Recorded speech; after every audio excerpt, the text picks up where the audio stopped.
Hai, welcome to Art Talkers. Hari ini saya akan ajak kamu menelusuri kisah dari kontributor yang berada di negara Burma atau Myanmar, yang kali ini mohon maaf banget ada beberapa tokoh yang harus ditutupi identitasnya karena masih di bawah umur. Namun saya pastikan tidak akan mengurangi penjelasan dari jalan cerita sebenarnya.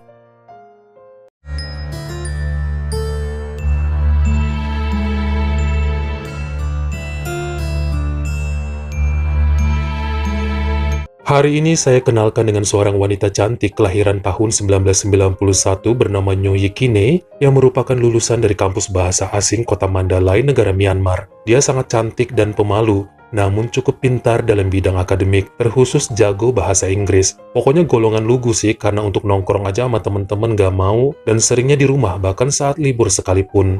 Dulu sering ngajar les bahasa, namun sejak 2015 dia bergabung ke salah satu lembaga pendidikan tingkat kanak-kanak yang ada di wilayah Adipadili untuk menjadi staf mengajar, yang kebetulan banget tempat itu dimiliki oleh seorang temennya yang bernama Nipotet. Uang sekolah nggak terlalu mahal dan tempatnya juga sederhana, karena emang niatnya berbakti dalam dunia pendidikan. Pada awal tahun 2016, ada seorang pria bernama Kotein, usia 31, sedang ditempatkan sementara dari kantor pusatnya di Yangon atas pembukaan dealer motor baru. Dia tinggal nggak jauh dari kediaman Nyoyi dan tiap hari ketemu hingga nekat mengajak buat kenalan serta ngobrol. Nyoyi yang introvert ngerasa cocok banget ya sama Kotein, karena lelaki itu pinter cari bahan guyonan yang bikin nyambung dan enak buat diskusi apapun. Ini pertama kalinya wanita itu ngerasa cocok dengan laki-laki. Sampai pertemanan makin dekat dan Kotein sering mampir ke rumahnya untuk bincang-bincang juga sama orang tua gadis tersebut. Bahkan beberapa temen guru taunya mereka pacaran karena sering dianterin dan dijemput dari sekolah. Meskipun sebaliknya justru, Nyoyi nggak pernah diperkenalkan sama teman-teman di kantor Kotein dengan alasan terlalu rame dan repot kalau mau diajakin ke sana. Saat bulan Mei 2016, Nyoyi sakit-sakitan hingga tidak masuk kerja dan setelah diajakin ke dokter, ketahuan bahwa dia sedang mengandung 3 bulan. Ini bikin mamanya marah, karena nggak nyangka anak gadisnya yang lugu dan hampir nggak pernah bergaul sama tetangga, kok bisa tiba-tiba hamil. Usut punya usut, dia pun ngaku bahwa itu perbuatan Kotein, hingga bapaknya pun nyuruh pria tersebut datang untuk mempertanggungjawabkan perbuatannya. Kotein sempat bilang bahwa dia belum punya dana untuk bisa nikahin sekarang juga, namun janji akan tetap tanggung jawab. Dalam masa 2 bulan setelahnya, mereka masih ngegantung hubungan tanpa kawin, namun Kotein tetap ngasih uang belanja untuk memenuhi kebutuhan sang kekasih. Ada beberapa tetangga dan sesama guru, Nyoyi ngakunya udah dinikahin padahal belum. Sementara perutnya terus membesar dan Kotein masih rajin antar jemput ke sekolah serta menemani kemanapun. Tapi belum tinggal serumah karena lelaki itu memilih tetap di kontrakannya. Namun memasuki bulan September 2016, Kotein izin balik ke Yangon dengan alasan mau ngejemput orang tuanya supaya pernikahan bisa diselenggarakan sesegera mungkin sebelum anak mereka lahir. Tapi baru pergi 3 hari, nomor handphonenya sudah tidak aktif. Semua kontak keluarga Nyoyi diblokir dan tidak ada kabar apa-apa. Ditunggu seminggu, berbulan-bulan gak ada sama sekali kabar. Hingga barengan sama orang tuanya, Nyoyi ajak ke dealer tempat Kotein kemarin tugas. Namun pada menolak ngomong apapun serta menutup mulut. Sampai security ngasih tahu bahwa sebenarnya Kotein adalah manajer baru cabang di situ yang kemudian minta pindah ke kota lain secara mendadak. Satu rahasia lagi, bahwa sesungguhnya beliau udah nikah bahkan punya 2 anak. Ini mengagetkan bagi Nyoyi dan keluarganya. Begitu mudah dia ngasih kesucian pada lelaki yang baru dikenal beberapa bulan dan terbukti sekarang ditinggal dalam keadaan hamil. Setelah itu ayahnya Nyoyi dengan berbekal alamat kantor dealer pusat di Yangon berangkat ke kota tersebut karena putrinya sedang hamil tua jadi nggak sanggup ikut kemana-mana lagi. Tapi orang kantor pusat pun nggak ada yang mau ngasih info apa-apa hingga gagallah menemukan Kotein. Sang ayah pulang dengan tangan kosong. Setelah melahirkan pun Nyoyi coba nyari ke Yangon, Kyakshe, Meiktila, dan kota lain namun tetap gagal menemukan ayah dari anaknya. Akhirnya mau nggak mau harus move on untuk membesarkan putrinya seorang diri dan kembali mengajar menjadi guru TK. Tapi tiap kali libur dalam masa beberapa tahun setelahnya masih sering ya ke kota Yangon untuk mencari Kotein yang entah udah di mana keberadaannya sekarang. Di alamat yang dikasih pun ternyata udah pindah sejak lama.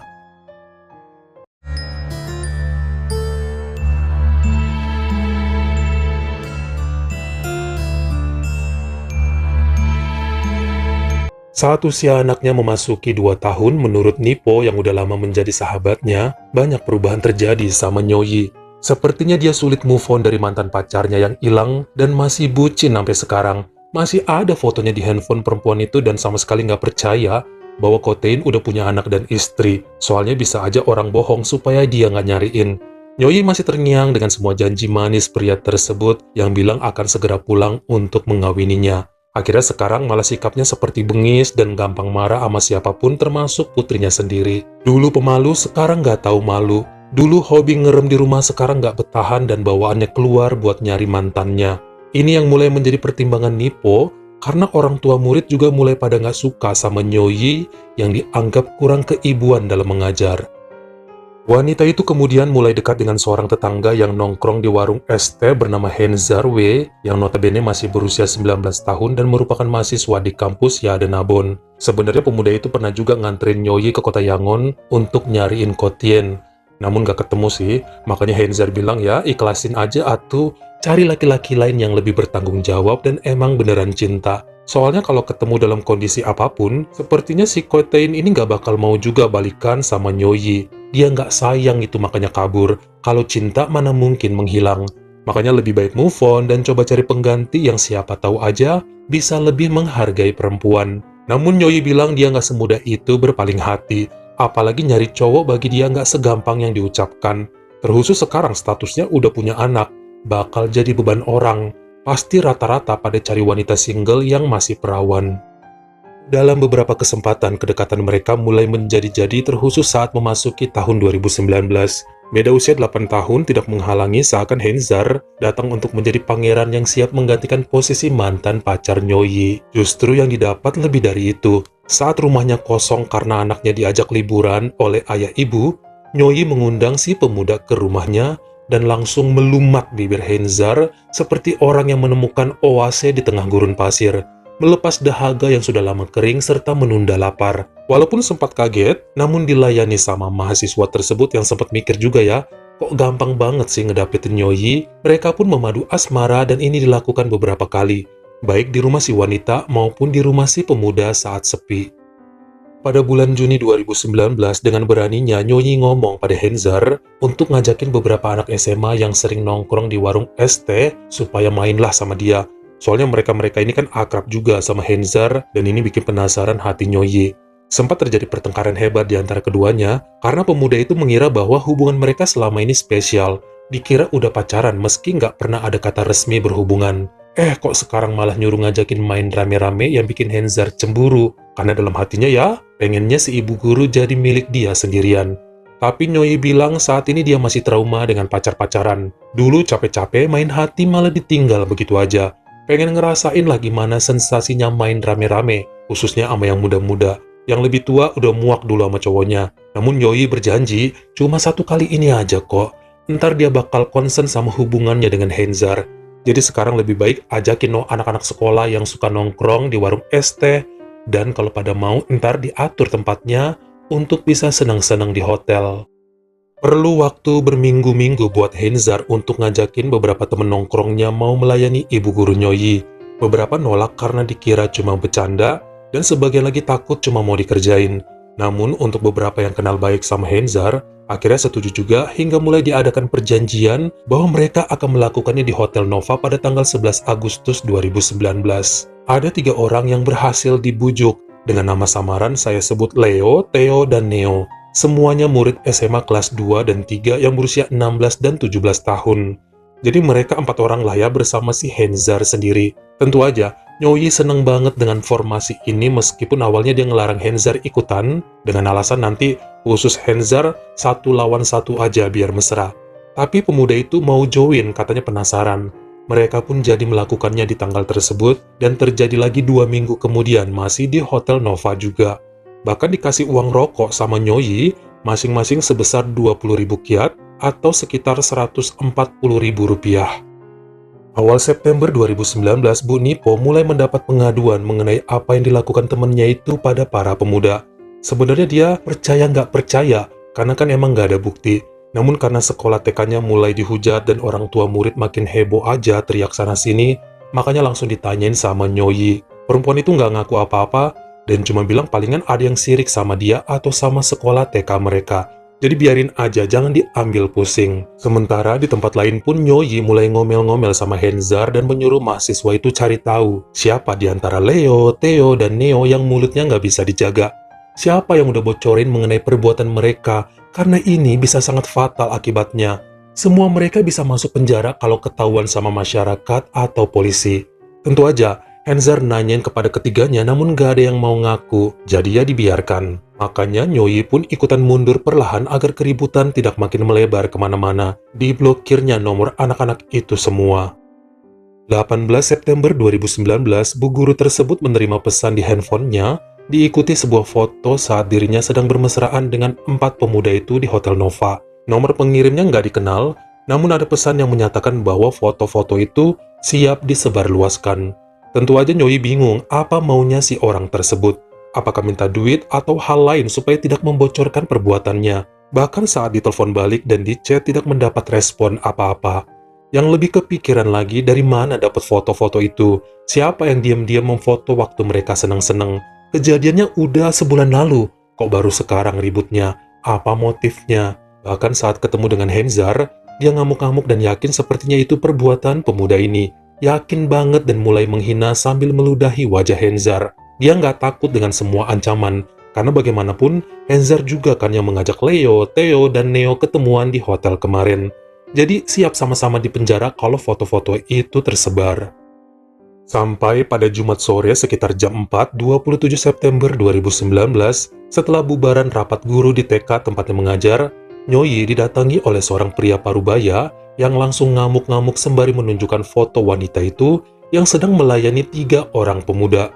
Guru lain kaget dan cuma bisa terdiam, sementara si bapak-bapak tadi langsung mengeluarkan sebilah pisau dari dalam jaketnya dan menyerang Nyoyi sampai noda merah keluar dari perutnya. Semua langsung melerai, heboh, ada yang teriak, nangis, menjauh sambil nutup wajah, megangin Nyoyi, narik badan si bapak dan meminta pertolongan. Dalam waktu kurang dari 1 jam, ibu guru itu berhasil dilarikan ke rumah sakit Punlaing untuk mendapat perawatan intensif. Beruntung juga dia masih selamat, sementara lelaki parubaya itu pun segera diamankan ke kantor polisi.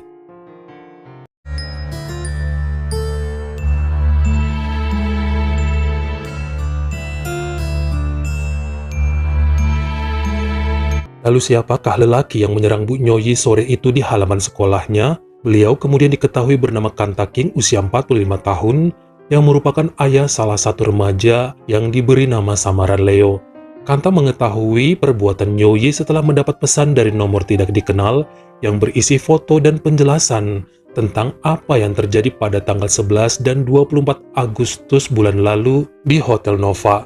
Tentu aja orang tua mana yang tidak emosi melihat semuanya. Kalau cuma dikasih tahu mungkin gak percaya anaknya berbuat gitu. Tapi foto-foto sudah sangat jelas tentang perbuatan mereka yang rasanya pengen bikin muntah Pak Kanta. Dia sempat memarahi putranya, namun Leo cuma bisa minta maaf dan mengaku bersalah. Pak Kanta juga melaporkan masalah ini pada pihak berwajib yang cuma diketawain sebab kata petugas, bisa jadi foto-foto tersebut hanyalah editan. Lah kan si Leonya udah ngaku sama polisi tapi kok cuma diketawain. Makanya tanpa peduli, akhirnya Pak Kanta main hakim sendiri serta mengutuk perbuatan si ibu guru. Penyelidikan dilakukan lebih lanjut sampai kemudian ditemukan siapa pengirim pesan misterius yang nomornya sama dengan yang pernah ngirim chat pada Nyoyi. Hingga 3 minggu kemudian, polisi menangkap Henzar sebagai dalang yang melakukan ini semua. Awalnya dia nggak mau ngaku, namun akhirnya bilang semua diperbuat karena cemburu atas perbuatan si ibu guru sebab mencintai Nyoyi. Bahkan semakin hari karena sering dihina dan disalahkan mengenai apapun, dia mulai mendendam akibat kesel. Lawang Nyoyi diancam laporin polisi katanya nggak takut. Ya udah sekalian dikasih pelajaran dengan mengirimi ayahnya Leo semua foto perbuatan mereka dan berhasil membuat Pak Kanta mengamuk. Kenyataannya Pak Kanta yang diwakili pengacara Daumon Miyatu menyatakan bahwa apa yang diperbuat kliennya merupakan hal wajar sebab kepolisian nggak mau ngebela anaknya yang menjadi korban manipulatif si ibu guru dan Henzar.